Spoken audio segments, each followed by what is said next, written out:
स्वराज मराठीमध्ये आपलं स्वागत आहे. सर्वसामान्यांचा आवाज, निर्भीड, बेधडक, स्वराज मराठी. पाहूया स्वराज्य मराठी टॉप 10 हेडलाईन्स. मुंबईमध्ये महायुतीचा महापौर असेल, देवेंद्र फडणवीसांचा पुनरुच्चार. भाजप की शिवसेना या प्रश्नावर फडणवीसांचा त्रिवार निर्वाळा. भाजपा विरोधी पक्षनेतेपद देत नसल्यानं संजय राऊत संतापले. दोन्ही सभागृहात विरोधी पक्ष नेता नाही. अमित शहा फडणवीसांना चेकमेट करण्याचा प्रयत्न करत असल्याचा दावा.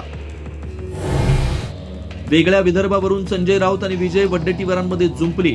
काँग्रेसनं कितीही आटापिटा केला तरी वेगळा विदर्भ होणार नाही, राऊतांचा इशारा. तर राऊतांना महत्व देत नाही, वडेट्टीवारांचा पलटवार. नागपूरमध्ये मुख्यमंत्री युवा प्रशिक्षणार्थी आक्रमक. विधान भवनाकडे जाणाऱ्या आंदोलकांना पोलिसांनी रोखलं. आंदोलकांशी चर्चा करून मार्ग काढू, गृहराज्यमंत्री पंकज भोयर यांचं आश्वासन.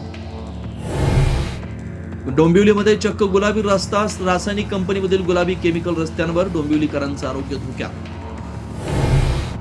राज्यातील मुलं पळवण्याच्या आणि बेपत्ता होण्याच्या मुद्द्यावर राज ठाकरेंचा सरकारला सवाल. मुलं पळवण्याच्या घटना कधी थांबणार, काय कारवाई करणार, मुख्यमंत्र्यांना पत्राद्वारे सवाल.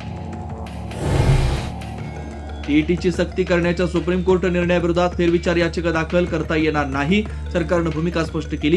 कोर्टाचा निर्णय आरटी कायदा अंतर्गत असल्याचं कारण दिलं. शिक्षक आणि कर्मचाऱ्यांना जुनी पेन्शन योजना लागू करण्याच्या मागणीसाठी सत्ताधारी आमदारांचा पायऱ्यांवर आंदोलन.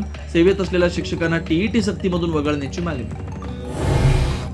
डोंबिवलीमध्ये चक्क रस्ताच गुलाबी. रासायनिक कंपन्यांमधील गुलाबी केमिकल रस्त्यावर. लायनल मेसीच्या 70 फुटांच्या पुतळ्याचं कोलकात्यात त्याच्याच हस्ते अनावरण. इडन गार्डनवर फुटबॉलपटू आणि चाहत्यांनी अभिवादन केलं, तर मेसी लवकर निघून गेल्यानं कार्यकर्त्यांचा संताप. आता इथेच वेळ झाली थांबण्याची. भेटू पुढील अपडेट सोबत. चॅनलला लाईक करा, शेअर करा आणि सबस्क्राईब करा.